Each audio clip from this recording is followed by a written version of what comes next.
வணக்கம். சகோதரர் ஒருத்தர் ஒரு நேரம் குக்குடு ஃபுட்டு, ஒரு நேரம் இயற்கை உணவு, ஒரு நேரம் ஃபாஸ்டிங் உண்ணணும்ல இருக்கிறதாவும் தனக்கான தலைவலி தீரல அப்படின்னு சொல்லிவிட்டு அதுக்கு தீர்வு கேட்டிருந்தார். எனக்கு தெரிந்த தீர்வுகளையும் காரணங்களையும் நான் சொல்கிறேன். அதாவது ஒரு நேரம் தானே குக்குடு ஃபுட் சாப்பிட்றோம் அப்படின்னு நினச்சிட்டு நம்ம என்ன வேணாலும் சாப்பிட்லாம் அப்படின்னு நினைக்கக்கூடாது. அதாவது ருசி உணர்வுக்கு ரொம்ப முக்கியத்துவம் கொடுத்து சாப்பிடக்கூடாதுன்னு நான் சொல்ல வரேன். எண்ணெய், புளி, உப்பு, காரமெல்லாம் கம்மியாக சாப்பிடணும். அதுவும் மெயினாக இந்த தலைவலி இருக்கிறவங்க எண்ணெயை சுத்தமாக தவிர்க்கணும்.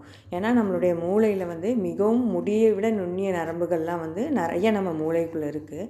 நம்ம மூளைக்குள்ளே இருக்கிற நரம்புகளை ஒன்றுக்கு பின்னால் ஒன்றா வச்சோன்னா இந்த உலகத்தையே பல வாட்டி சுற்றி வர அளவுக்கு நீளம் வரக்கூடிய அளவுக்கு நம்ம மூளையில் நுண்ணிய நரம்புகள் இருக்குது. அப்போ அந்த மூளையில் இருக்க நுண்ணிய நரம்புகள் எப்படி இருக்கும்னு நீங்கள் கற்பனை பண்ணி பாருங்கள்.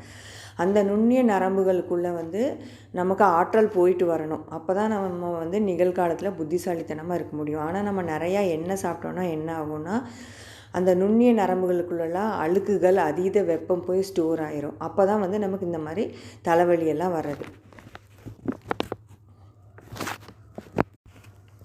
அதே மாதிரி இன்னொரு விதமான தலைவலி என்னென்னா, பால் பொருட்கள், பால், தயிர், வெண்ணெய், நெய், மோர், யோகர்ட், சீஸ் இந்த மாதிரி ஐட்டங்களெல்லாம் நிறையா சாப்பிட்றதுனால வருது.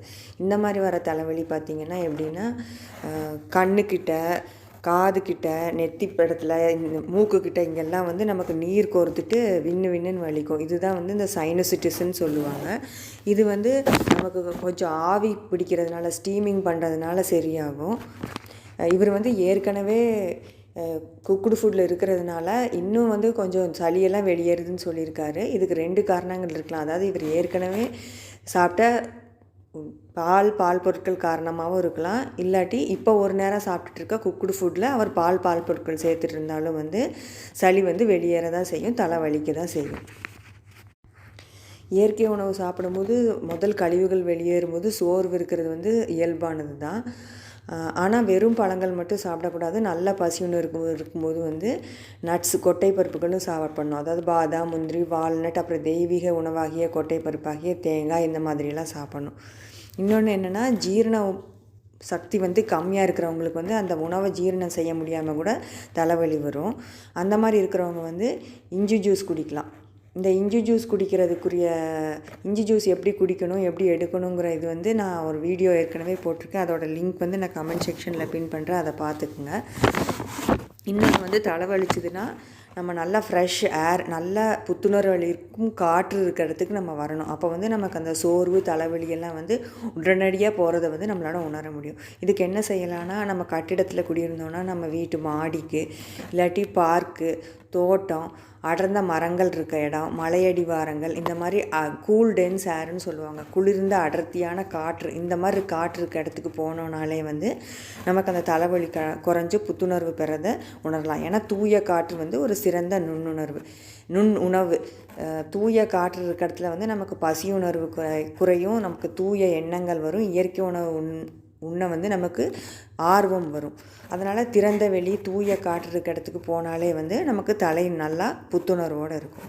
நம்ம அறைகளுக்குள்ளே தூங்கின இருந்துச்சுன்னா என்னென்னா, நம்ம கதவு ஜன்னல்களை எப்போவுமே திறந்து வைக்கணும். இந்த கொசுவை விரட்டுறதுக்காக இந்த மஸ்கிட்டோ ரிப்பலண்ட், கெமிக்கல் நிரம்பியதுகள்லாம் பயன்படுத்தாமல் இயன்ற வரை கொசுவலை பயன்படுத்தணும். எப்போவுமே மூடிய அறைகளுக்குள்ளே, ஏசி இருக்கிற அறைகளுக்குள்ளே குடியிருக்காமல் நல்ல காற்றோட்டம், ஓப்பன் ஏர் சர்க்குலேஷன் போயிட்டு வர மாதிரி திறந்த அறைகள், அந்த மாதிரி காற்றும் வெளிச்சமும் உள்ள அறைகளில் இருக்கணும்.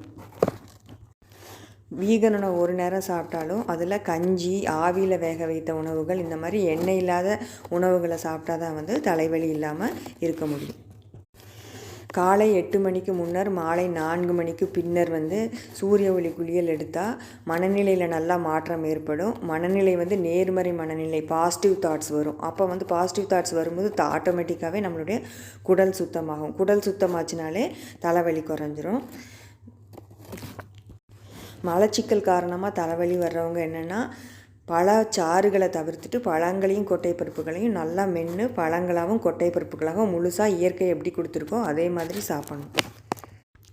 இப்போ அதிகமாக தியானம் பண்ணி ஆன்மீக வழியில் போகிறவங்களுக்கு நிறையா ஆற்றல் தலையில் சேர்றதுனால அவங்களுக்கு ஒரு தலைவலி வரும். அது நேர்மறையான தலைவலி இருந்தாலும் அதை தாங்க முடியாதப்போ நம்ம கண்களை சிறிது நேரம் திறந்துக்கணும்.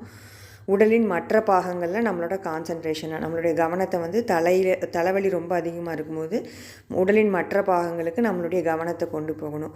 முக்கியமாக நம்ம உடம்புல எந்த பாகம் வீக்காக இருக்குதுன்னு நமக்கு தெரியும். அந்த மாதிரி வீக்காக இருக்க பலவீனமாக இருக்க பாகத்துக்கு வந்து நம்மளுடைய கவனத்தை கொண்டு போய் அந்த பாகம் வந்து மிகவும் பலமுறதாகவும் சரியாகி ஆரோக்கியமடைகிறதாகவும் நம்ம கற்பனை பண்ணிக்கிட்டோன்னா அந்த ஆற்றல் நேர்மறையான ஆற்றல் எல்லாம் வந்து அந்த உடல் பாகத்திற்கு போய் அந்த பாகத்தை வந்து ஆரோக்கியமடைய செய்யும்.